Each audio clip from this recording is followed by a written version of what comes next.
हाय, मैं हूं अंकित सिन्हा और आप मुझे देख रहे हैं प्रेप मेनिया पे। कल की क्लास में व्हाट इज फेडरलिज्म क्लियर हो गया था और आज की क्लास में हम second topic what makes India A federal country को देखेंगे। तो स्टार्ट करते हैं चैप्टर। हम इसमें पढ़ेंगे कि ऐसा क्या है इंडिया में जो इंडिया को एक फेडरल कंट्री बनाता है। क्या इंडिया उस प्रिंसिपल को फॉलो करता है जो हम पिछले वाले क्लास में की फीचर्स पढ़े थे, उस फीचर्स को फॉलो कर रहा है इंडिया। ये सारे चीजों पे हम इसमें बात करेंगे। सबसे पहले इंडिपेंडेंस के बाद, जब इंडिया इंडिपेंडेंट हुआ तो इंडिपेंडेंट के बाद जो इंडिया का कॉन्स्टिट्यूशन है वो क्या क्लियर किया कि इंडिया एक यूनियन ऑफ स्टेट है। डायरेक्टली वो इंडिया अपने आप को फेडरल कंट्री अनाउंस नहीं करता है, वो बोल रहा है कि यूनियन ऑफ स्टेट है। लेकिन जो इंडिया कंट्री है वो फेडरेशन के प्रिंसिपल पे बेस्ड है। फेडरेशन के प्रिंसिपल पे बेस्ड है कि मतलब कि जो टॉपिक्स हम कल पढ़े थे की फीचर्स ऑफ फेडरलिज्म, उन सारे फीचर्स पे बेस्ड है इंडिया, उन सारे फीचर्स पे बेस्ड है इंडिया। तो अब देखते हैं कि क्या क्या वो स्टेप्स है, क्या क्या वो फीचर्स है जो इंडिया फॉलो करता है। सबसे पहला बोल रहा है कि the constitution originally provide 2 tier of government but later 3 tier of federalism was added. पिछले वाले क्लास में की फीचर्स में पढ़े थे। सबसे पहला फीचर कि देयर आर 2 और more than 2 level of government in federalism. तो same as in India follow first principle of federalism कि क्या हो गया कि इंडिया भी क्या कर रहा है कि 2 से ज्यादा लेवल ऑफ गवर्नमेंट रखा। सब शुरुआत में क्या था, जब कॉन्स्टिट्यूशन बना तो सिर्फ 2 ही लेवल था। सबसे पहला यूनियन गवर्नमेंट और दूसरा स्टेट गवर्नमेंट। बाद में जब थर्ड टायर ऑफ गवर्नमेंट की जरूरत पड़ी, अभी आगे वाले डिसेंट्रलाइज पढ़ेंगे तो हम पढ़ेंगे कि थर्ड वाला गवर्नमेंट कब आया, लेकिन अभी क्या है कि 3 लेवल ऑफ गवर्नमेंट इंडिया में है। तो ये क्या कर रहा है, ये फेडरलिज्म के पहले प्रिंसिपल को फॉलो करता है। तो ये एक स्टेप है जो इंडिया को एक फेडरल कंट्री बनाता है। अब दूसरे स्टेप में अगर हम चलें तो दूसरे स्टेप में क्या है कि जुरिडिक्शन था सबका। अगर फेडरलिज्म के इसको रिपीट करें तो दूसरा क्या था कि each level of government has their own jurisdiction. तो इसमें भी क्या है कि in India each tyre of government has separate jurisdiction. Each tier of government has their separate jurisdiction। India भी क्या करता है, हर एक टायर को अपना जुरिडिक्शन, हर एक टायर को अपना दायरा प्रोवाइड कर रहा है। कैसे, तो कॉन्स्टिट्यूशन में क्लियरली मेंशन्ड है three-fold distribution of legislative power. मतलब कि सबके जुरिडिक्शन दे रखा है पहले से। आप उस जुरिडिक्शन में रह के क्या कर सकते हैं, आप उस पर लेजिस्लेट कर सकते हैं, रूल्स बना सकते हैं। तो ये कैसे पता चलता है हमको किन सब्जेक्ट पे हम रूल बना सकते हैं। तो जो कॉन्स्टिट्यूशन है, जो 3-फोल्ड डिस्ट्रीब्यूशन है, वो 3 लिस्ट कंटेन करेगा। कितना लिस्ट, 3 लिस्ट कंटेन करेगा। सबसे पहला जो लिस्ट है वो है यूनियन लिस्ट। सबसे पहला लिस्ट यूनियन लिस्ट, दूसरा जो हो जाएगा वो हो जाएगा स्टेट लिस्ट और तीसरा कॉन्करेंट लिस्ट। तो अभी का हम देखें कि there are 3 level of government in India, 3 tier of government in India और each tier has their separate jurisdiction. ये पता कैसे चलता हमको, तो क्यों ऐसे कॉन्स्टिट्यूशन जो है हम लोगों को क्लियरली प्रोवाइड कर रखा है 3-फोल्ड ऑफ डिस्ट्रीब्यूशन, जिसमें क्या होता है ये 3 लिस्ट कंटेन करेगा। सबसे पहला यूनियन लिस्ट, दूसरा स्टेट लिस्ट और तीसरा कॉन्करेंट लिस्ट। तो ये दूसरा स्टेप्स है, ये दूसरा प्रिंसिपल है जो इंडिया को एक फेडरल कंट्री बनाता है। What's make India federal country का दूसरा स्टेप क्या हो जाएगा, each tyre of government has their separate jurisdiction. ये हो जाएगा उसका एक्सप्लेनेशन और पहले वाले पिछले स्लाइड में हम पढ़ के आ चुके हैं। अब हम अगर लिस्ट के बारे में जाने तो कौन सा लिस्ट किसको मिला है, कौन सा लिस्ट किस टायर ऑफ गवर्नमेंट को मिला, उससे पार्टिकुलर अगर हम पढ़ें तो सबसे पहला क्या है, यूनियन लिस्ट। तो यूनियन लिस्ट में उस सब्जेक्ट को रखा गया है जो नेशनल इंपॉर्टेंस हो, जो इंटायर कंट्री के लिए इंपॉर्टेंस रखता हो, वो सारे सब्जेक्ट को क्या किया गया है, यूनियन लिस्ट में रखा गया है। और वो इसलिए रखा गया क्योंकि जो जो सब्जेक्ट उसमें है उन सब्जेक्ट पे यूनिफॉर्म पॉलिसी होना बहुत जरूरी है। जैसे अगर हम डिफेंस के बारे में देखें तो पूरे कंट्री में एक यूनिफॉर्म डिफेंस होना बहुत जरूरी है। उसके लिए अगर रूल और रेगुलेशन बन रहा है तो पूरे कंट्री के लिए एक बराबर ही बनेगा। ठीक है। दूसरा, अगर बैंकिंग सिस्टम देखें, करेंसी देखें तो क्या है, पूरे कंट्री के लिए यूनिफॉर्म होना जरूरी है। अगर ये यूनिफॉर्म नहीं होता तो क्या होता है, बिहार का अलग करेंसी, झारखंड का अलग करेंसी, आंध्र प्रदेश का अलग करेंसी। लेकिन ये क्या है कि अब ये डाला गया है यूनियन लिस्ट में। यूनियन लिस्ट में डालने का मतलब क्या है कि अब ये जो है नेशनल इंपॉर्टेंस का सब्जेक्ट हो गया और इस पे अब कौन नियम बनाएगा, सिर्फ सेंट्रल गवर्नमेंट बना सकता है। सिर्फ यूनियन गवर्नमेंट, जिसको सेंट्रल गवर्नमेंट बोलते हैं, वो नियम इस पे बना सकता है। तो पहला लिस्ट क्या था, यूनियन लिस्ट था, जिसमें कौन सा सब्जेक्ट डाला गया, नेशनल इंपॉर्टेंस के लिए। और क्यों डाला गया, क्योंकि वो जो सब्जेक्ट्स है उस पे यूनिफॉर्म पॉलिसी होना बहुत जरूरी है। अब वो जो है वो उस पे नियम कौन बना सकता है, तो वो बना सकता है यूनियन गवर्नमेंट। तो अब हम क्या देखें कि पहला लेवल ऑफ गवर्नमेंट था यूनियन गवर्नमेंट। तो यूनियन गवर्नमेंट के लिए आप यूनियन लिस्ट दे दिए, मतलब कि यूनियन गवर्नमेंट का जितना ज्यूरिडिक्शन है वो सब किस में मेंशन्ड है, वो है यूनियन लिस्ट में मेंशन। तो ये सबसे पहला लिस्ट था। अगर दूसरे लिस्ट को देखा जाए तो दूसरा है स्टेट लिस्ट, दूसरा है स्टेट लिस्ट। स्टेट लिस्ट में क्या है, तो वो subject, state list contain the subject of state and local importance. इसमें वो सारा सब्जेक्ट डाला गया है जो स्टेट और लोकल इंपॉर्टेंस का हो, स्टेट और लोकल इंपॉर्टेंस का। जैसे पुलिस हम देखते भी हैं, ये क्या है, state list second tier of government. फिर से एक बार याद करते हैं, इंडिया में सबसे पहला यूनियन गवर्नमेंट, उसके बाद वर्टिकल डिवीजन में दूसरा क्या हो जाएगा, स्टेट गवर्नमेंट, ठीक है। और बाद में क्या किया गया, थर्ड टायर ऑफ गवर्नमेंट जिसको लोकल सेल्फ बोले, वो बनाया गया। तो इसके बारे में हम डिसेंट्रलाइजेशन वाले टॉपिक में कवर करेंगे। अभी इन दोनों को देखते हैं। तो जो पहला था यूनियन लिस्ट, वो दिया गया यूनियन गवर्नमेंट को। जो सेकंड वाला लिस्ट है उसका जो ज्यूरिडिक्शन है स्टेट गवर्नमेंट का, वो ज्यूरिडिक्शन किस में मेंशन है, स्टेट लिस्ट में मेंशन है। और उसमें वो सारा सब्जेक्ट ही डाला गया है जो लोकल और रीजनल लेवल के लिए इंपॉर्टेंट हो, ठीक है। अब इसमें क्या है, ऑफ कोर्स अगर ये स्टेट गवर्नमेंट के लिए, तो सिर्फ स्टेट गवर्नमेंट ही इस पे नियम और कानून बना सकता है। Only state government alone can make law on the subject of this list. Okay, so these two lists separate their jurisdiction. Union list, the subject that mentioned in union list, union government make law on the both subject, and state list का क्या हो जाएगा, जो state government है वो इसका बनाएगा। तो दोनों का दायरा क्या हो गया, दोनों का jurisdiction क्या हो गया, सेपरेटेड हो गया, ठीक है। तीसरा एक कॉन्करेंट लिस्ट है, तीसरा कॉन्करेंट लिस्ट। ये लिस्ट में क्या रखा गया है, जो वो सब्जेक्ट्स जो कॉमन इंटरेस्ट का हो, यूनियन और central state, sorry union and state government दोनों का कॉमन इंटरेस्ट वाला जो सब्जेक्ट है वो सारा किस में रखा गया, कॉन्करेंट लिस्ट में। मतलब कि इनमें से जो सब्जेक्ट इसमें मेंशन है उस पर दोनों गवर्नमेंट नियम बना सकता है, यूनियन गवर्नमेंट भी और स्टेट गवर्नमेंट भी, दोनों के दोनों। यूनियन गवर्नमेंट भी कॉन्करेंट लिस्ट के सब्जेक्ट पे बनाएगा रूल, और स्टेट गवर्नमेंट भी इस सब्जेक्ट पे रूल बनाएगा। जैसे एग्जांपल देखा जाए तो education, forest, trade union, marriage, adoption, ये सारा सब्जेक्ट क्या है, ये सारा सब्जेक्ट कॉमन इंटरेस्ट का है। और इस पे जो है, और वो सारा सब्जेक्ट जो कॉन्करेंट लिस्ट में मेंशन है, उस लिस्ट से दोनों के दोनों गवर्नमेंट क्या बना सकता है, रूल बना सकता है। अब एक सिचुएशन ऐसा आएगा, जैसे एजुकेशन पे ही मान के चलते हैं, तो एजुकेशन है, अब इस पे एक समय में दोनों गवर्नमेंट नियम बना लिया, यूनियन गवर्नमेंट भी बना लिया और स्टेट गवर्नमेंट भी बना लिया। तो इस सिचुएशन में तो कॉन्फ्लिक्ट हो जाएगा दोनों के बीच में। इस सिचुएशन में दोनों तो अभी यूनियन गवर्नमेंट में नियम बना लिया और दूसरा स्टेट गवर्नमेंट में, और दोनों आपस में लड़ रहे हैं, दोनों में क्या हो गया, कॉन्फ्लिक्ट हो गया। तो इस केस में क्या होगा, तो अगर कभी ऐसा केस आता है, ऐसा सिचुएशन क्रिएट होता है कि कॉन्करेंट लिस्ट के सब्जेक्ट पे दोनों गवर्नमेंट नियम बना लिए हैं, तो उस पे सेंट्रल गवर्नमेंट के रूल को ज्यादा प्रिविलेज दिया जाएगा। मतलब कि ओवरऑल क्या बोलेगा कि जो यूनियन गवर्नमेंट नियम बनाएगा उसी को ही पास किया जाएगा।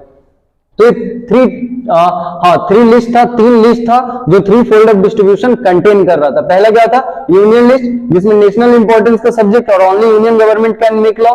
दूसरा state list, subject of state and local importance, only state government can make law on this subject, ठीक है। कॉन्करेंट लिस्ट दोनों के कॉमन इंटरेस्ट का सब्जेक्ट था और इस पर दोनों के दोनों नियम बना सकते हैं। एक सिचुएशन क्या क्रिएट होगा कि अगर दोनों आपस में कॉन्फ्लिक्ट कर गया दोनों का रूल, तो वो क्या होगा, उस सिचुएशन में यूनियन गवर्नमेंट वाले नियम को प्रिविलेज दिया जाएगा।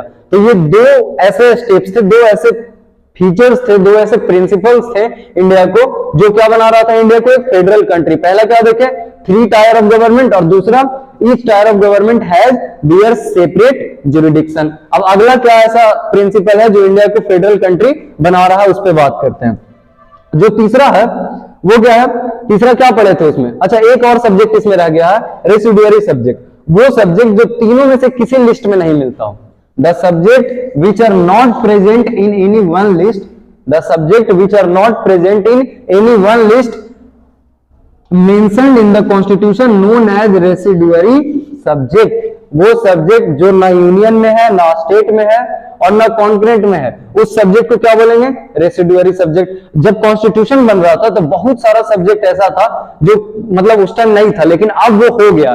तो जब उस टाइम नहीं था, जैसे आईटी, आईटी क्या था 1947 के टाइम में इंडिया में आईटी का उतना ये नहीं था, तो जब उस टाइम नहीं था तो वो किसी सब्जेक्ट से किसी लिस्ट में उसको मेंशन नहीं किया गया, तो वो क्या किया गया, जब बाद में आया तो वो सारा सब्जेक्ट जो तीनों में से किसी लिस्ट में मेंशन नहीं किया गया, उसको क्या बोल दिया गया? Residuary subject. और इस पे क्या है, इस पे सिर्फ कौन कर सकता है? इस पे सिर्फ और सिर्फ यूनियन गवर्नमेंट नियम बना सकता है। रेसिडुअरी सब्जेक्ट पे कौन नियम बना सकता है? यूनियन गवर्नमेंट नियम बना सकता है। अच्छा, ये जो दो प्रिंसिपल था जो इंडिया का, हाँ, जो तीसरा पॉइंट है वो क्या है कि it is not easy to make change in provision of constitution. जो जुरिडिक्शन आप प्रोवाइड किए हैं दोनों लेवल ऑफ गवर्नमेंट को, उसको आसानी से चेंज ना किया जा सके, तो इसके लिए भी तो कोई प्रावधान होना चाहिए। तो इसमें भी है क्या है, इसको भी चेंज करने का एक अलग प्रोविजन है। जो कॉन्स्टिट्यूशन का नियम है, कॉन्स्टिट्यूशन का जो प्रोविजन है, आप उसको आसानी से चेंज नहीं कर सकते। कोई एक लेवल ऑफ गवर्नमेंट अगर उसको चाहे तो चेंज नहीं करेगा। इसके लिए क्या है कि सबसे पहला यूनियन गवर्नमेंट होता है। यूनियन गवर्नमेंट में दो हाउसेज, एक लोकसभा और दूसरा राज्यसभा।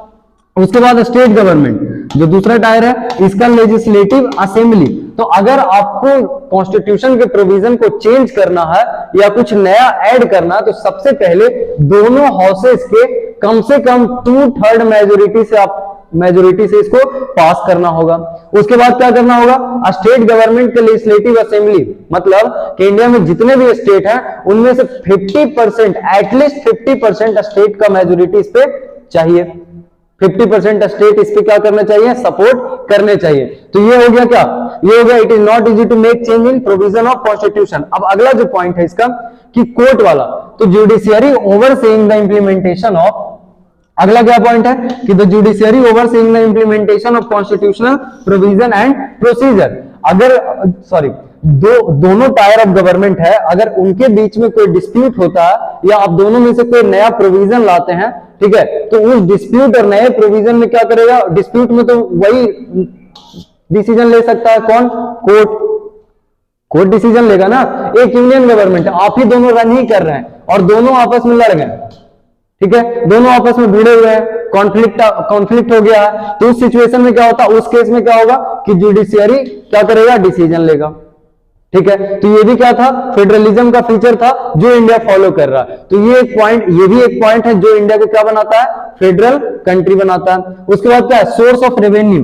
तो the union and state government have power to raise resources by levying tax, मतलब कि सबका सोर्स ऑफ रेवेन्यू भी क्या है, स्पेसिफाइड है। आप रिसोर्स को रेज कर सकते हैं, टैक्स कलेक्ट कर सकते हैं, ताकि आप स्टेट या फिर कंट्री को आसानी से चला सकें।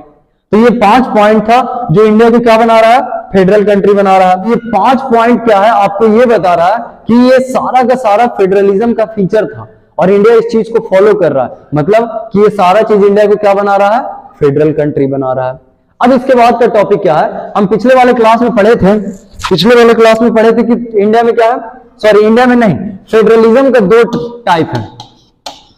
जो फेडरेशन है, फेडरेशन का कितना है, 2। सबसे पहला कमिंग टुगेदर, सबसे पहला क्या है, कमिंग टुगेदर, और दूसरा क्या है, होल्डिंग टुगेदर, होल्डिंग टुगेदर। तो हम पिछले वाले क्लास में जो टाइप ऑफ फेडरलिज्म में देखे थे, तो दोनों में एक मेजर डिफरेंस था कि इसके जो कॉन्स्टिट्यूएंट यूनिट है और इसके जो कॉन्स्टिट्यूएंट यूनिट है, दोनों में क्या डिफरेंस है।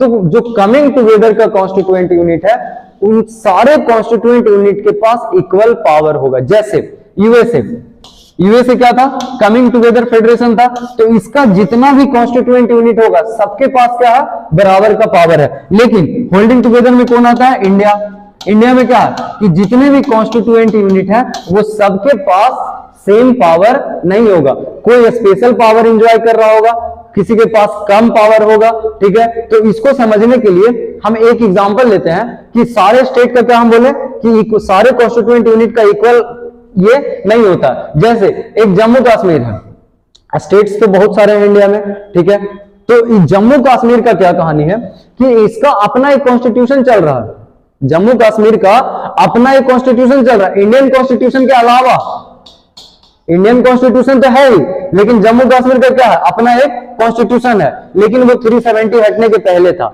अब 370 हट गया तो ऐसा कुछ नहीं है, लेकिन तब तक तो ये स्पेशल पावर एंजॉय कर रहा था। ठीक है, ऐसा क्या होता है कि जो इंडियन कॉन्स्टिट्यूशन का बहुत सारा प्रोविजन, इंडियन कॉन्स्टिट्यूशन का बहुत सारा प्रोविजन इस जम्मू कश्मीर पे एप्लीकेबल ही नहीं था। बहुत सारा चीज जो है हम लोग क्या करते हैं, अगर हम लोग के नॉर्मल स्टेट्स में अगर कोई चीज होता है तो सबसे ऊपर किसको रखते हैं, कॉन्स्टिट्यूशन को रखते हैं। कोई ऐसा मामला निकल के आता तो सबसे पहले क्या देखते हैं कि कॉन्स्टिट्यूशन में उस चीज को कैसे एक्सप्लेन किया गया है, कॉन्स्टिट्यूशन उसको अलाउ कर रहा है या नहीं कर रहा। लेकिन इसके साथ क्या था कि कॉन्स्टिट्यूशन का बहुत सारा प्रोविजन एप्लीकेबल ही नहीं है। कब तक, जब तक कि उसका स्टेट असेंबली से अप्रूवल ना मिल जाए। ठीक है, अब जैसे एग्जांपल में कि आप अगर जम्मू कश्मीर का परमानेंट रेसिडेंस नहीं है, जम्मू कश्मीर आप परमानेंट नहीं रहते हैं तो क्या, और दूसरे स्टेट के हैं तो आप वहां जाकर जमीन नहीं खरीद सकते, आप वहां पे घर नहीं बना सकते हैं। अभी क्या है, नॉर्मल जैसे हम लोग बिहार के हैं तो झारखंड जाकर आसानी से जमीन खरीद लेंगे, वहां घर बना लेंगे। ठीक है, दिल्ली जाकर आसानी से जमीन खरीद लेंगे, बना लेंगे। लेकिन जम्मू कश्मीर के साथ ऐसा नहीं था। अगर आप यहाँ का परमानेंट रेसिडेंस नहीं है तो आप यहाँ पे जाके जमीन खरीद नहीं सकते। इसका मतलब क्या है कि ये स्पेशल पावर एंजॉय कर रहा है। ठीक, और भी बहुत सारा स्टेट है जो स्पेशल पावर एंजॉय कर रहा है। अभी क्या है, दूसरा एक केस लेते हैं। दूसरा जो केस है वो है यूनियन टेरिटरीज का। यूनियन टेरिटरीज के साथ क्या कहानी है वो देखिए। यूनियन टेरिटरीज क्या, ये एक छोटा सा एरिया होता है और इतना छोटा होता है कि ना आप इसको इंडिपेंडेंट स्टेट अनाउंस कर सकते हैं, ना एग्जिस्टिंग स्टेट में मर्ज कर सकते हैं, ना इसको इंडिपेंडेंट स्टेट अनाउंस कर सकते हैं, ना इसको क्या कर सकते हैं, एग्जिस्टिंग स्टेट। तो इसका मतलब क्या है कि इसके पास स्टेट जैसा पावर नहीं है। जो पावर स्टेट के पास है, अच्छा ये भी कॉन्स्टिट्यूएंट यूनिट है, इंडिया का क्या है, ये भी कॉन्स्टिट्यूएंट यूनिट है, और बिहार भी क्या है, कॉन्स्टिट्यूएंट यूनिट है। लेकिन जितना पावर कॉन्स्टिट्यूएंट यूनिट के पास, बिहार के पास है, उतना यूनियन टेरिटरीज के पास नहीं है, क्योंकि इसके पास पावर ऑफ स्टेट है ही नहीं, स्टेट के जैसा पावर ही नहीं है। ठीक, मतलब ये कम पावर एंजॉय कर रहा, मिनिमम पावर एंजॉय कर रहा। ठीक है, तो इसको चलाता कौन है, तो इस पे सेंट्रल गवर्नमेंट का अधिकार होता है। स्टेट्स का तो अपना गवर्नमेंट है, जैसे बिहार का बिहार सरकार, ठीक है, झारखंड का झारखंड सरकार, लेकिन यूनियन टेरिटरीज का कोई गवर्नमेंट नहीं होता, क्योंकि वो स्टेट नहीं है, वो डायरेक्ट सेंट्रल गवर्नमेंट है, उसको क्या करता है, गवर्न करता है। ये बात समझ में आया था कि जो इंडिया एक होल्डिंग टुगेदर फेडरेशन है। ठीक, जो 5 पॉइंट हम इसमें पढ़े, वो 5 पॉइंट क्या था, फीचर ऑफ फेडरलिज्म था जो इंडिया फॉलो कर रहा। तो India is based on the principal of federalism. उसके बाद होल्डिंग टुगेदर वाला भी एक प्रिंसिपल को फॉलो करता है इंडिया, जिसमें क्या होता है कि सारे कॉन्स्टिट्यूएंट यूनिट के पास बराबर के अधिकार नहीं है, कोई ज्यादा पावर एंजॉय कर रहा, कोई कम पावर एंजॉय कर रहा है, जैसे यूनियन टेरिटरी।